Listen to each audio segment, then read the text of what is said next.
take people that are watching inside now to see. This building wasn't even here yesterday when we were here. So what is the idea?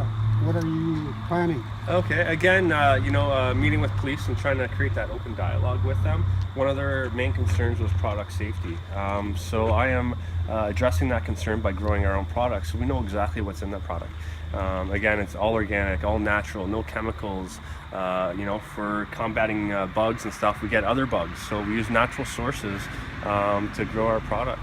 And that's something that the LPs can't produce. The problem with the LPs right now, as far as I can tell, is that with the way the monopoly is going, they need to pump out as many plants as they can do in a short period of time. So what they're doing is they're adding chemicals. Okay, they're changing the process, affecting the natural spirit of that plant. When you break that spirit, that plant doesn't have the same kind of value as if you keep that plant as a whole spirit, as one spirit. And that's what we're trying to do, is we're trying to keep that plant whole. We're selling that plant as a whole plant medicine, and it's going to benefit our people. And it benefits people from off the reserve as well. So what you're saying is you recognize the life of the plant. Exactly, and the plant does have a life. Every natural plant has a spirit, and we're trying to use that spirit, work with that spirit, rather than breaking that spirit. Right. So that's our goal. So what we've done is we've brought these portables in. This one here is 2 portables that we've put together, and what we're going to do is we're cut a hole, we're going to join them, so we'll be able to walk through from one side to the other. They're old school portables, and I'm in the building industry. I have a building products business, so I'm utilizing my people from that business to help us rebuild these. We're going to facelift them, make them look really good. We're going to gut the inside.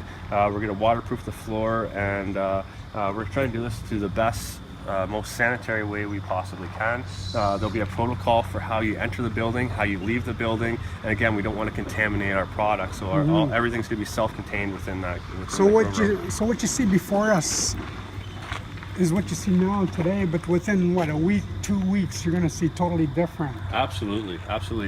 So for the main buildings here that we put together, we're going to have approximately 22 lights in each one. This building here, this one will be for cones, okay, and then for curing the product, for trimming, and for whatever else we need, storage, that kind of thing. So that way, again, we're completely self-contained. And we're controlling that product, and what we're trying to do as well is trying to set up a network of indigenous growers to do the same type of thing, whether it be outdoor using harnessing the natural sunlight, or whether it be indoor, and that way it can be done year round. We're trying to build that network of indigenous growers that are growing the same way, organically, all natural, and we're going to be able to provide that product to our consumers. But what my dream is, what my goal is to help fill that supply gap that's going to happen when this becomes legal in Canada.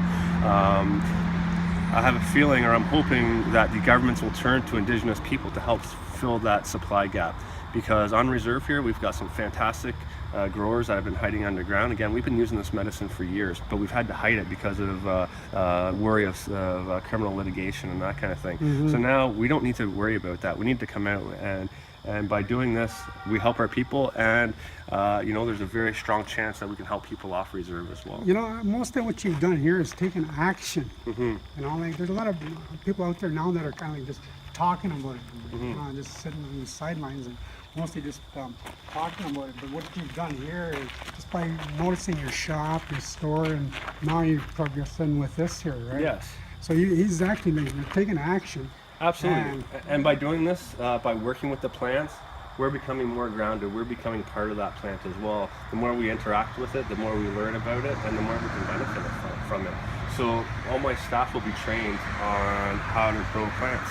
We'll all take turns taking care of that. We can show other people how to do that as well. And again, we're all learning as well.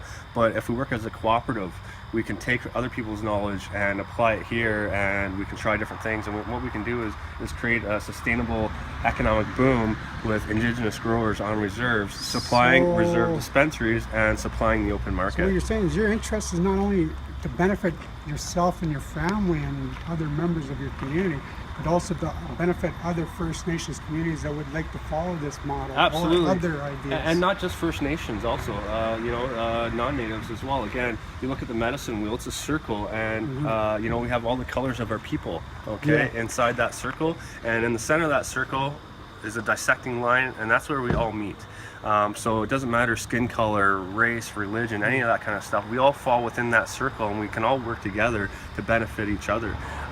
We need to get past all the fighting and all the issues. We need to just start working together and become a family and work towards growing this economy. When you make those points, I've been to other dispensaries, and whether it be in Toronto and other areas or other regions.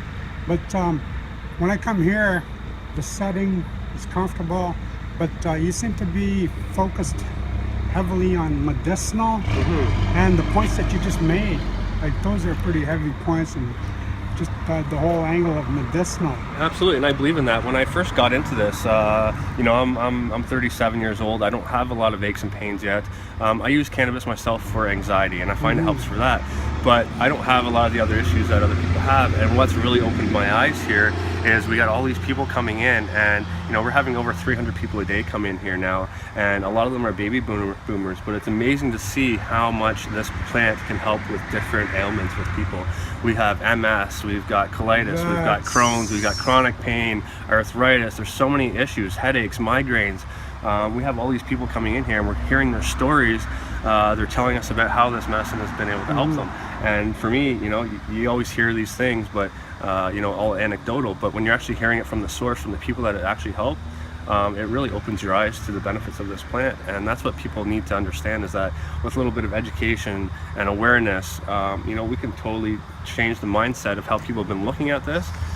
And to that point there, when you're serving the customer, so far the cannabis plant has been illegal within Turtle Island, which we call Canada, all these years.